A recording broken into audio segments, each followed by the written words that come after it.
somewhere. Yes, sir. It's not noon yet. Chad always tries to correct me, but good morning. Good morning. What we witnessed today was the perfect example of this Democrat majority and how reckless they have handled this significant responsibility. In fact, I want to use Chairman Schiff's own words to describe this Democrat majority: a parody. If you watched Chairman Schiff this morning to use a fake dialogue at the top of the hearing between President Trump and the President of Ukraine, just shows how unserious they are about getting the facts. For them, it's not about the narrative, nor is it about the truth. But we already know this. Speaker Nancy Pelosi holds the office of Speaker, third in line to the presidency. She opened impeachment inquiry without even seeing one word of evidence. In what world is that responsible? It may be one place that we would accept a freshman member of Congress to tweet we should have an impeachment inquiry. But this is the Speaker of the House. Without one bit of evidence, opens an impeachment inquiry. Even her own members questioned, did she move too soon? And when the evidence was released, the Democrats and many of the media twisted it to what they wanted to believe, just to fold into their political narrative. It really goes to show this is what their impeachment is all about. It's just politics. But not the politics in a way the American public expects Congress to act. This is the people's house. This is the body where the voice should be heard.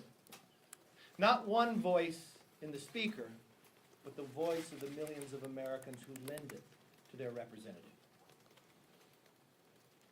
Consider the last time the House looked at impeachment of a sitting president. It first passed a resolution that recognized the importance of a full House vote. And I want to read to you what the House Revs said. Because the issue of impeachment is of such overwhelming importance, the committee decided that it must receive authorization from the full House before proceeding on any further course of action. It went on to say, because impeachment is delegated solely to the House of Representatives by the Constitution, the full House of Representatives should be involved in critical decision-making regarding various stages of impeachment. That is why you saw the resolution we brought forth on the floor last night.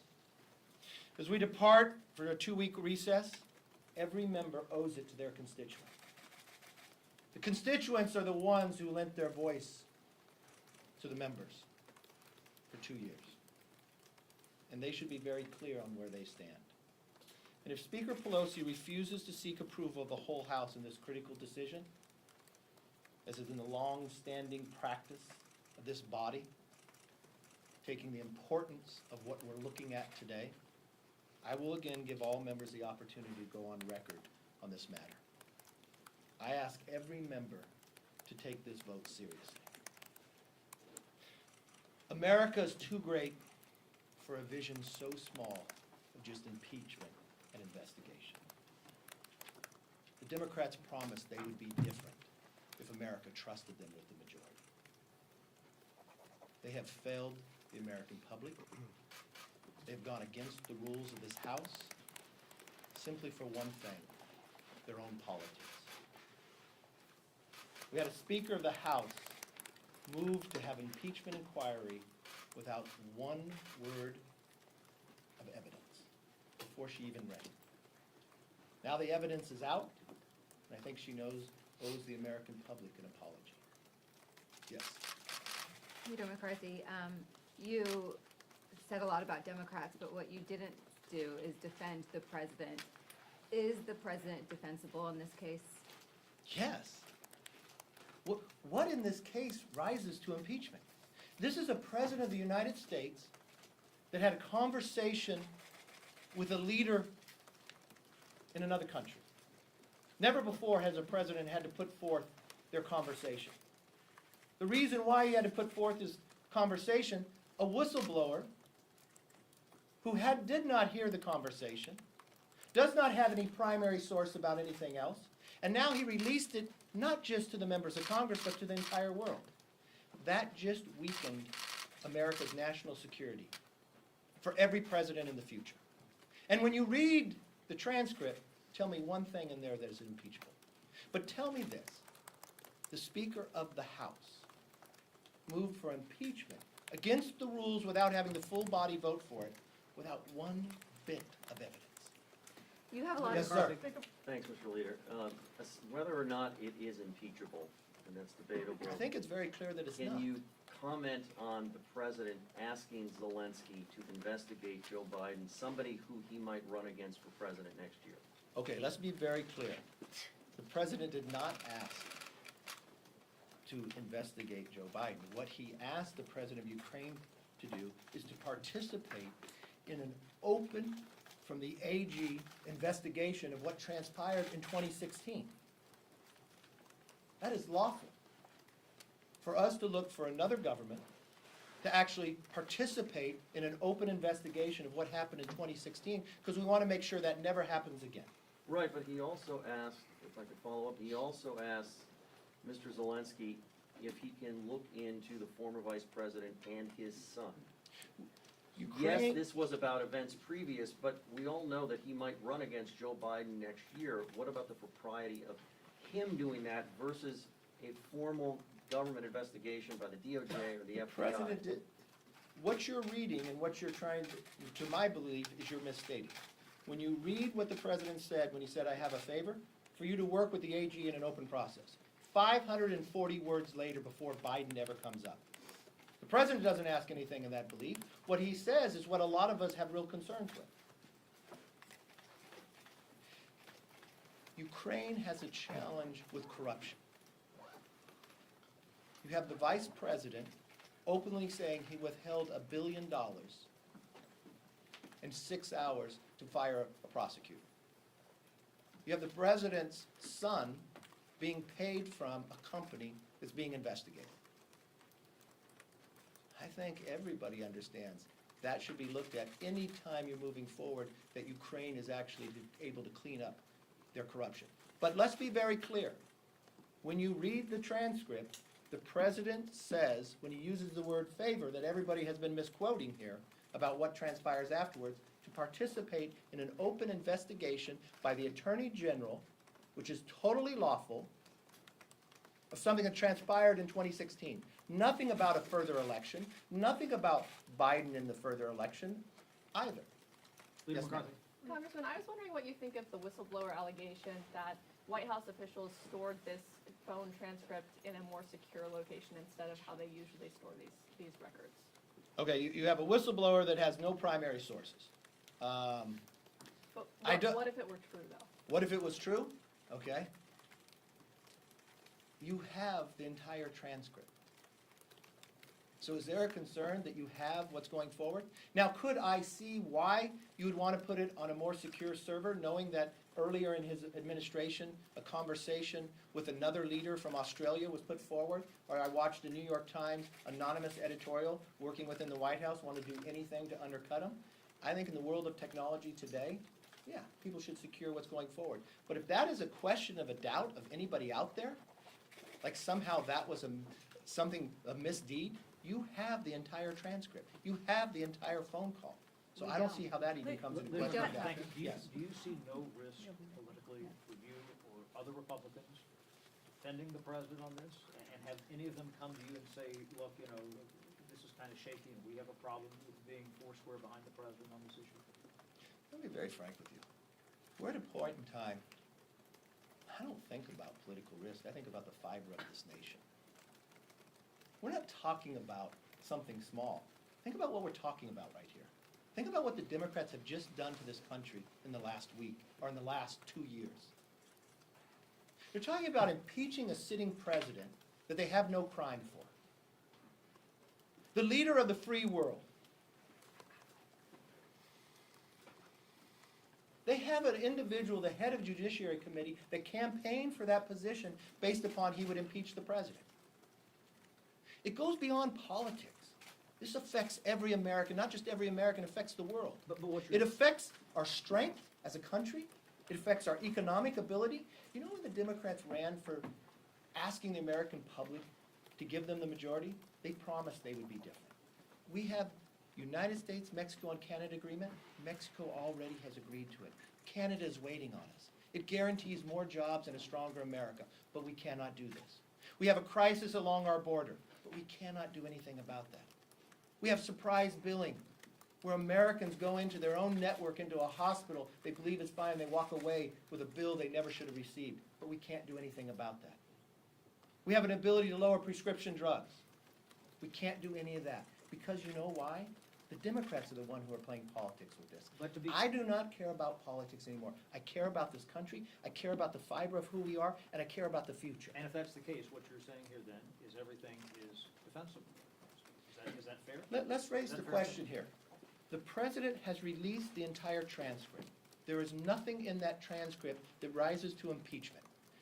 The own National Security Chair, or the Security Intel Committee Chair, just laid out in his hearing to talk about impeachment a parody. He even called it a parody. He made up the facts. This is the same chairman of Intel who just lied to the American public and said he had proof beyond circumstantial evidence. How long ago did we forget that? And what nightmare that he just put through this country for the last 20 months? How many millions of dollars have we spent?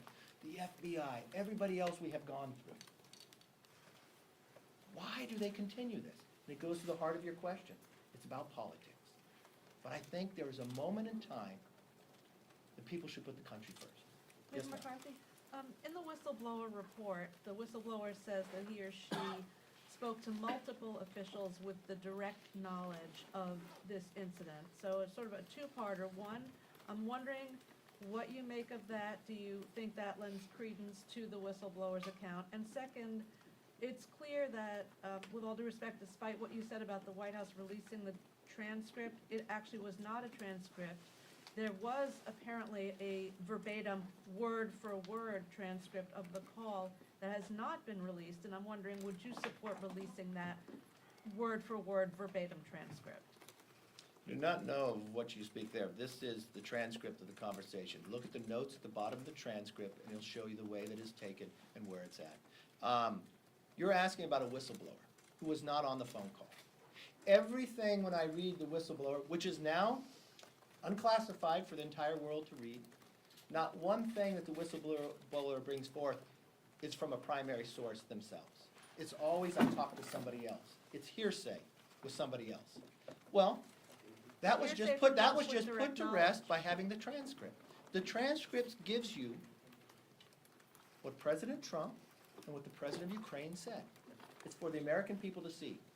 And there is nothing in there that is impeachable. Yes, sir. So as this moves forward, are you open to the possibility that Trump has committed high crimes and misdemeanors, or is your mind made up? You know what? I'm different than the Speaker of the House. I'll base it on facts. I have the fact of the phone call, that prior to even one word of the phone call coming forth, the Speaker of the House said the President has violated the law. She then went on to say we're going to have an impeachment inquiry and breaks the rules of the House with no vote on the floor, taking away the voice of millions of Americans. The phone call is now put forth. There is nothing in that phone call that raises to the level of impeachment. Did he do anything wrong? Yes. You know, the question the Democrats are not asking, did he do something wrong? They have raised this to impeachment. That's the question that's taking place. That's a serious question. Take for a moment. I know you write a lot of conversations. I know you write a lot of stories about what happens in Congress. This is different than almost anything else we do. You're talking about changing America on its face. You can have your likes and dislikes of people, but we are very clear about what rises to the level of impeachment. But today we have a speaker who's the judge and the jury before any facts are brought forth. As I said before, America is too great for a vision so small of only impeachment and investigating. Yes, Julie. A few of the members from your own conference have expressed concerns. I think Will Hurd tweeted out earlier, and Mike Turner had said he doesn't think the conversation's okay. Are you concerned about the split within your own conference and that additional members will come up, and do you share any of those concerns that they've expressed? I'm not sure what you're speaking of. I haven't had a member come to me yet on any challenge on this. I've had members who I would suspect could, and they have a whole different belief. They are frustrated with what the Democrats are doing by not basing it on any facts. Mr. Leader, it's clear from the transcript of the call and from what's in the public domain that Rudy Giuliani had a key role here. Two-part question for you. Are you concerned that the president was asking his personal lawyer to get involved in foreign relations with Ukraine? And second, would you have any objections to Rudy Giuliani taking questions publicly from Congress on what his role was here? I think Rudy Giuliani takes a lot of questions publicly every day I see on TV, but Rudy is the president's personal Under oath. attorney, and that's a question for Rudy. I don't have anything to that. Leader McCarthy, with the impeachment threat, should the Republican Party be thinking more seriously about open primaries? There are 3 Republican candidates challenging Trump. That's an interesting question why you ask that.